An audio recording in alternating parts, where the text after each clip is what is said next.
원래 수산물 소매상이나 한식당 사장님들에게 공급되는 오징어이기 때문에 아마 실제로 드셔보시면 오징어의 신선도와 가격에 정말 깜짝 놀라실 거예요. 정말 중요한데 이게 뭐냐면요, 며칠 전에 저희 이모가 오징어 볶음을 하려고 동네 마트에 가서 오징어를 구매했는데요, 다음날 화가 난 채로 저에게 전화가 왔더라고요.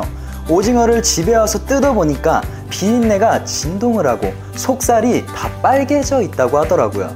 신선하지 못한 오징어를 버리지 않고 그대로 판매하는 곳들을 보면 참 화가 나면서 소비자분들은 얼마나 당황스러울까 생각이 듭니다. 심지어 몇몇 곳에서는 이런 오징어를 비싸게 팔기까지 하니까 금징어가 된 시대에서 오징어를 구매하기가 참 쉽지 않은 것 같습니다.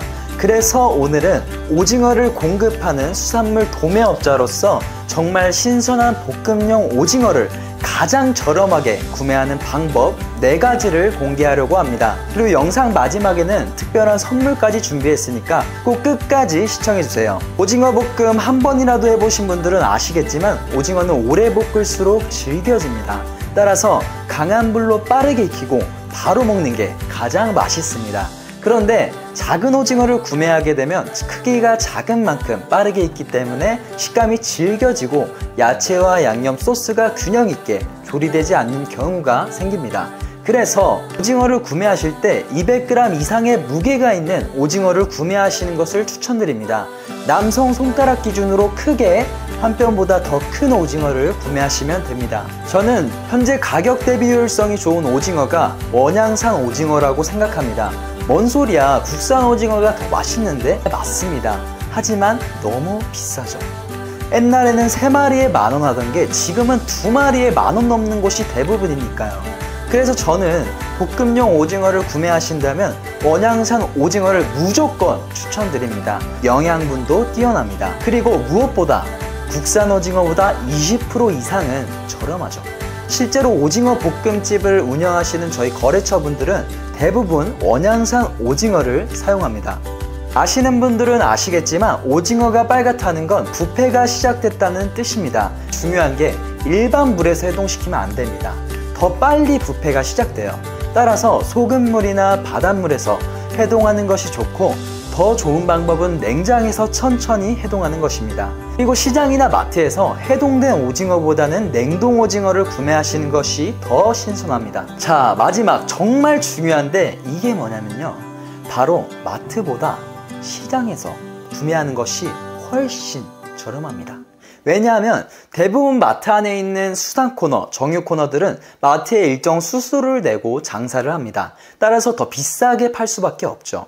그래서 오징어만 구매하신다면 시장이나 온라인에서 구매하시는 것을 추천드립니다. 시장 안에서도 도소매업을 함께하는 곳에서 구매하시는 것을 추천드립니다. 소매업과 도매업을 함께 하시는 분들은 대량으로 물건을 관리하기 때문에 가격이 마트나 일반 시장보다 조금 더 저렴할 확률이 높습니다. 하지만 이것을 일반 소비자분들이 구별하기가 참 어렵습니다. 그래서 제가 준비했습니다. 실제로 도소매업을 운영하는 제가 중간 유통 과정 없이 갓 어획한 오징어를 도매가 그대로 판매하는 링크를 아래 고정 댓글에 달아놨습니다. 원래 수산물 소매상이나 한식당 사장님들에게 공급되는 오징어이기 때문에 아마 실제로 드셔보시면 오징어의 신선도와 가격에 정말 깜짝 놀라실 거예요. 온라인 어디에서도 찾아볼 수 없을 겁니다. 그리고 30팩 한정 수량이라서 얼른 들어가셔서 구매하시는 것을 추천드려요. 사실 시장까지 가려면 저희가 외출 준비도 해야 되고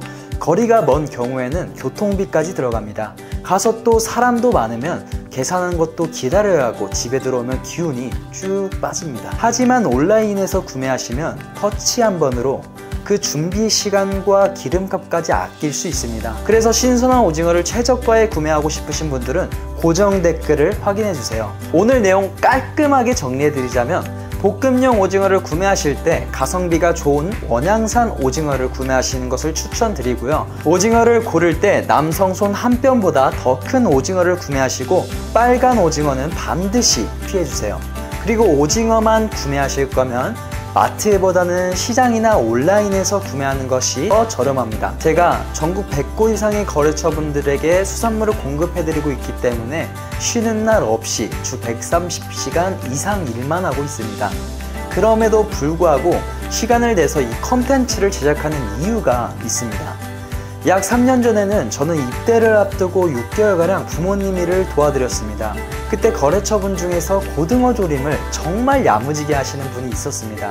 그런데 어느 날 사장님께서 상품 주문을 깜빡하고 늦게 연락을 주셨어요. 이미 새벽에 산지에 다녀왔고 재고도 없는 상황이었지만 그 상품이 없으면 거래처분의 장사에 차질이 생기는 상황이었습니다. 결국 2시간을 넘게 다시 운전해서 협력업체에게 재고를 어렵게 구해다 드린 적이 있습니다. 그때 사장님의 표정이 아직도 생생하게 기억이 납니다. 안도의 한숨과 어린아이처럼 행복해 하시는 모습을 보면서 저는 이 일에 대한 큰 행복감을 느꼈습니다. 사실 이렇게 일을 하고 있던 도중 다시 2시간을 넘게 산지로 가는 것을 돈 낭비, 시간 낭비라고 생각할 수도 있습니다. 주변 지인들에게 이런 얘기를 들려주면 그렇게 호구처럼 일하면 안 된다 라고 듣기도 합니다. 하지만 저희 부모님은 20년 내내 고객을 위해서라면 이런 것들은 당연히 해야 한다고 생각하고 행동하셨던 분들입니다. 저도 그런 모습을 보면서 자랐기에 고객들이 필요로 하는 일이 있다면 시간을 내서라도 당연히 해야 한다고 생각합니다. 그래서 오늘은 정말 신선하고 저렴하게 오징어를 구매하는 방법 4가지를 알려드렸습니다. 앞으로 저희 채널에서는 수산물에 대한 솔직한 이야기를 중심으로 유용한 컨텐츠를 제작할 생각입니다. 과감없이 수산물에 대한 비밀들을 다 밝힐 거라서 제 채널을 미리 구독해 두신다면 나중에 큰 도움이 되실 겁니다. 그럼 긴 영상 시청해 주셔서 감사합니다.